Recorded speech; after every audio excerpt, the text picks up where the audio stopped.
안녕하십니까. 민용교육연구소 소장 유혁입니다. 미국의 흉악한 계략. 주한미군 사령부가 지난 11일 주한미군 2019 전략 다이제스트를 발간했어요. 전략 다이제스트는 어떤 거냐면 한반도 상황하고 한미동맹 등에 관해서 그런 내용들이 실린 주한미군 사령부의 공식 문서이고요. 매년 업데이트돼서 이맘때쯤 발간되죠. 올해 발간된 주한미군 2019 전략 다이제스트에 실린 내용이 큰 파문을 불러일으키고 있거든요. 우선 미군은 이 문서에서 유엔사는 한반도 위기 시에 필요한 일본과의 지원 및 전력 협력을 지속할 것이라고 밝혔어요. 여기서 말하는 전력은 군사력을 말하죠. 주한미군 전략 다이제스트에 일본의 역할과 관련된 문구가 명시된 것은 이번이 처음이라고 합니다.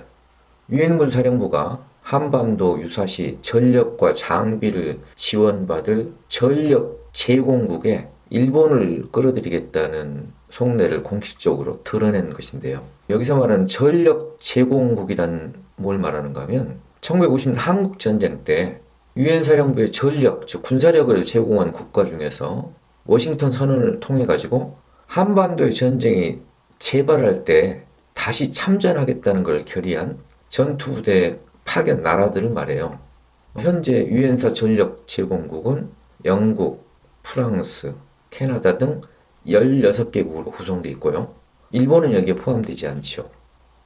이 문서가 큰 파문을 일으키자 미군 측은 서둘러 해명을 했는데요.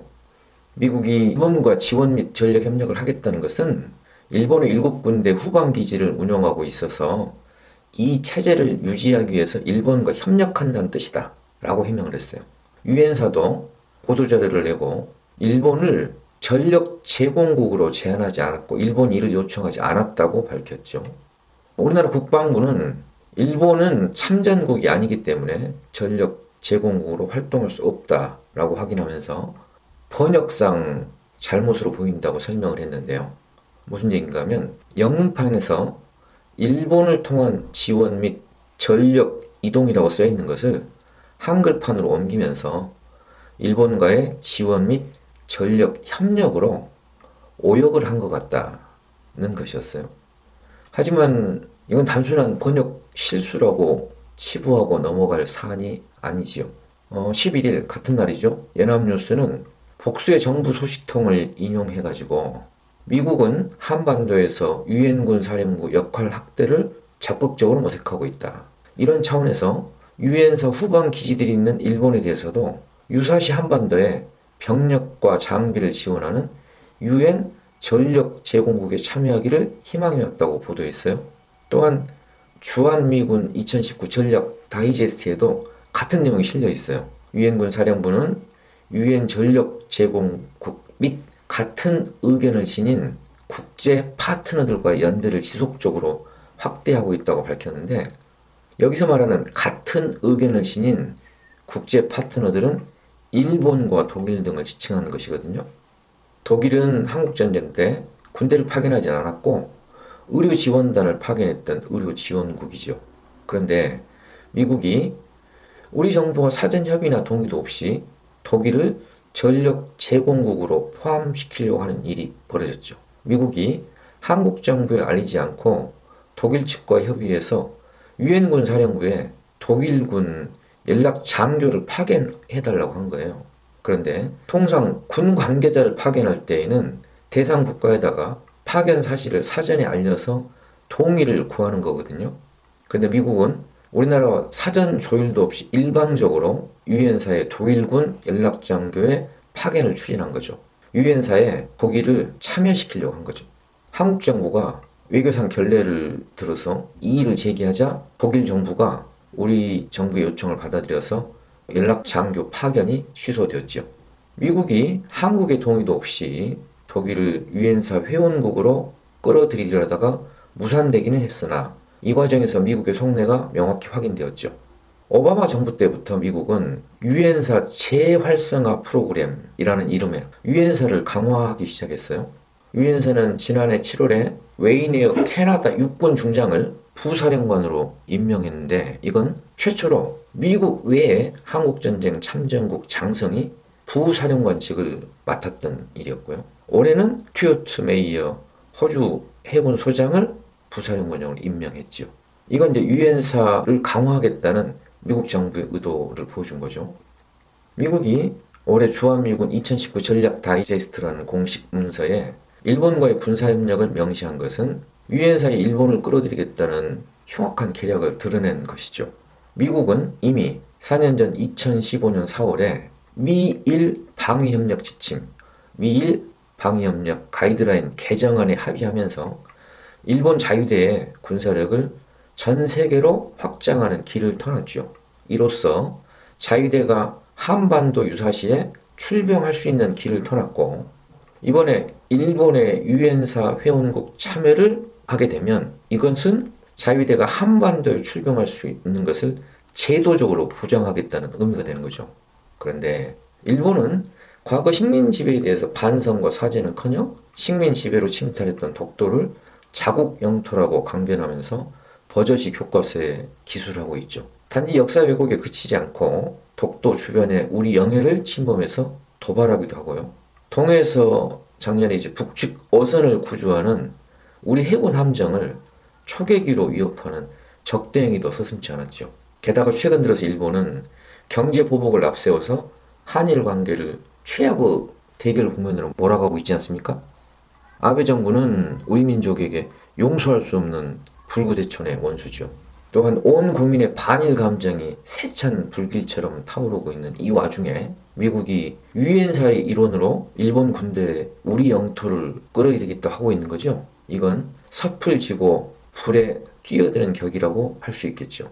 우리는 미국의 흉악한 도발을 절대로 용납하지 않을 것이고 일본 군대를 이 땅에 한 발짝도 허용해서는 안 되겠지요.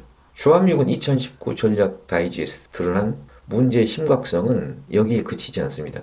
문서를 보면요. 유엔사가 18개 나라인데 호주, 벨기에, 캐나다, 콜롬비아, 덴마크, 프랑스 등등 여기 근데 한국이 포함되어 있어요. 18개 나라가 각국의 국기와 함께 표시된 유엔사의 조직표도 그림표로 실렸는데 한국이 13번째 순서로 표시되어 있죠. 최근에 유엔사가 우리나라 기자들을 대상으로 기자 간담회를 하면서 기자들에게 자료를 배포했는데 그 자료에 실린 조직표에도 대한민국이 태극기와 함께 유엔사의 회원국으로 표시되어 있어요. 근데 이건 굉장히 중요한 의미를 담고 있거든요. 어떤 의미냐면 한국이 유엔사의 회원국이라고 하는 것은 한국군이 유엔 사령관의 지휘 통제를 받는다는 의미거든요. 이것은 군사주권의 소재에 관한 문제이기 때문에 굉장히 중차대한 문제죠. 주한미군 사령부가 2019 전략 다이제스트라는 공식 문서에서 한국이 유엔사의 회원국이라고 명시했잖아요. 이건 달리 말하면 한국의 군사주권이 유엔사에 있다고 주장하는 것입니다. 그런데 아다시피 유엔 사령관은 주한미군 사령관이 겸직하는 것이고 주한미군 사령관의 임명권은 미국 대통령이 행사하죠. 이름은 유엔 사령부인데 유엔 사령관 임명권은 유엔 안보리가 갖고 있지 않아요. 왜 그럴까요? 여기서 이제 유엔이라는 명칭이 붙어 있어서 유엔 사령부를 유엔의 조직으로 생각하기 쉬운데요. 그건 착각입니다. 작년 9월 17일 유엔 주재 러시아 대사가 유엔 사무국에 유엔사의 법적 지위 그리고 역할에 대해서 답변을 해달라고 요구했어요. 당시 사무총장을 대신해서 로즈마리 디카를로 사무차장이 답변했는데 요지가 이런 겁니다. 한국전이 발발했을 당시에 유엔 결의에 의해서 미군이 중심이 되어 유엔 참전국을 지휘하도록 결의한 바는 있다. 그러나 유엔사는 미군에 의해서 일반적으로 결성되었다. 정전 이후 단 한 번도 미국으로부터 유엔사에 대해 보고를 받은 적도 없고 협의를 요청받은 사실도 없다. 사무차장 자신이 알고 있는 바로는 유엔과 유엔사는 직접적인 관련이 없다. 이렇게 답변했어요. 유엔사는 유엔하고 관계가 없는 조직이라는 뜻이죠. 게다가 오래전 유엔 총회에서 유엔사의 해체를 결의했어요. 1975년 11월 제30차 유엔 총회에서 유엔사 해체 결의안 정식 명칭은 한반도의 평화와 안보를 확보하기 위해 유엔사의 해체와 모든 주한미군의 철수를 요구하는 결의안인데요. 만장일치로 통과되었어요. 그렇기 때문에 유엔사는 유엔과는 무관한 조직이고 유엔의 이름을 사칭하고 있는 불법 조직에 불과한 것이죠.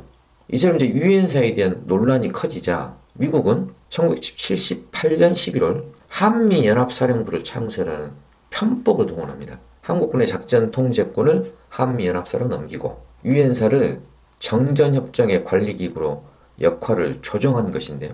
하지만 어떻게 역할을 조정하고 바꾸어도 유엔사, 한미연합사, 주한미군은 이름만 다르고 실체는 하나입니다. 왜냐하면 이들 세 조직의 사령관 직책을 한 사람이 겸임하고 있고 그 임명권은 미국 대통령이 갖고 있는 거죠.